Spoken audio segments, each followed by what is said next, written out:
Депутатский корпус, избранный в сентябре этого года, собрался, чтобы провести 7-е заседание и закрыть осеннюю сессию, подводя итоги деятельности парламента. Прежде чем приступить к повестке дня, слово взял глава республики. Махмуд Али Калиматов в очередной раз подчеркнул, что на парламентария возлагает большие надежды, связанные с организацией эффективной и полезной работы. Сменились депутаты, большое количество, но все-таки, я думаю, по тем результатам, которые сегодня есть, взаимопонимание у вас есть. Необходимо отметить работу комитетов. А в целом, хотел бы сказать огромное спасибо. Мы за период этот третий бюджет при мне принимается. Благодарю вас, то, что бюджетный комитет по налогам, что было принято своевременно, сформулировано конкретные предложения в законе о бюджете. Махмуд Али Калиматов рекомендовал активизировать работу Комитета по бюджету и налогам, усилить взаимодействие с налоговой службой с целью развития фискальной политики как одного из ключевых инструментов для подъема экономики. У нас более 700 миллионов больше собрано налогов, доходы. Это по сравнению с прошлогодним. Но есть, я всегда в налоговой службе говорю, что мы отходим от цифры. То есть, как знаете, в советское время, в прошлом году столько, а в этом году настолько-то больше. Нам предстоит, я ставлю задачу налоговой, понимание сейчас есть, чтобы мы объекты налогообложения переписали. Точно знали. Тогда не от цифры будем идти. В прошлом году было 400 миллионов, в этом году 700, больше на 300-400 миллионов. А будем идти от налогооблагаемых объектов. У нас есть куда расти, и я предлагаю, думаю, что это будет правильным парламенту и председателю парламента.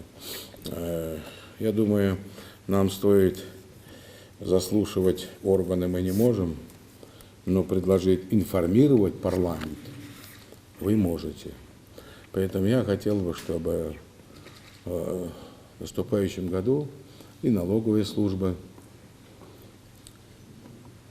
перед депутатами выступила бы и проинформировала бы, какие они видят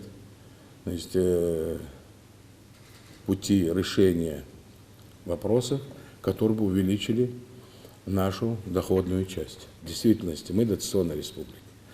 Там тоже говорят, вы-то стараетесь, мы стараемся. На торгах никогда когда сказали, на торгах надо экономить, мне сказали, что никогда в жизни не было такого. Мы, насколько я помню, около 700 миллионов сэкономили. Только на торгах. То есть есть у нас вещи, которые мы можем делать. А если этого мы не будем делать, то это в любом случае сложно будет нам искать дополнительные доходы, потому что у нас увеличиваются расходы. У нас очень много вопросов, очень много. В здравоохранении, в образовании. Нам еще нужно десятки строить школ, детских садов. Глава добавил, что депутаты должны взаимодействовать со всеми представителями исполнительной власти Ингушетии. Сам Махмуд Али Калиматов и члены правительства к такому формату работы готовы. Правительство готово и будет сотрудничать, и работать с вами. Хотел бы, чтобы мы продолжали ту же работу, которую вы. Если есть какие-то вопросы, мы всегда можем их обсудить. Но в целом, может быть, следующая встреча у нас будет.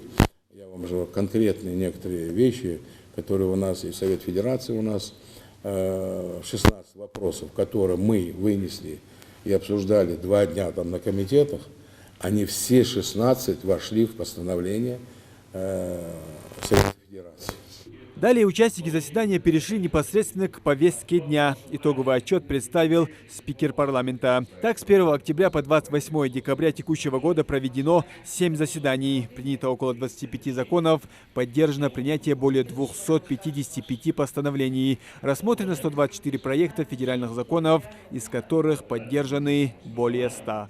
В уходящем году реализация приоритетных национальных и связанных с ними региональных проектов стала центральной задачей для всех органов государственной власти, включая Народное собрание.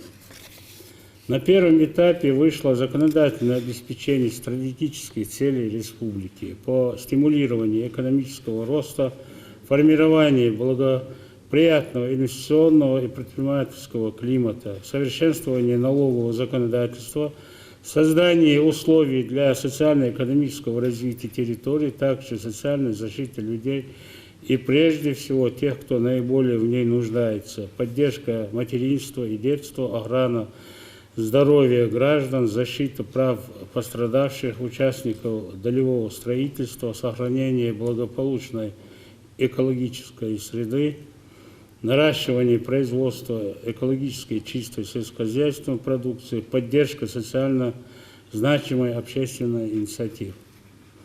В правовом регулировании Народное собрание постоянно внимание уделяет эффективности, устойчивости и сбалансированности бюджетной политики, направленной на рост собственных доходов и возможностей региона по выполнению социальных обязательств и развитию социальных и инфраструктурных сфер. Новому составу парламента предстоит работать совместно с главой, правительством над развитием нашей республики. Я уверен, мы к этому готовы.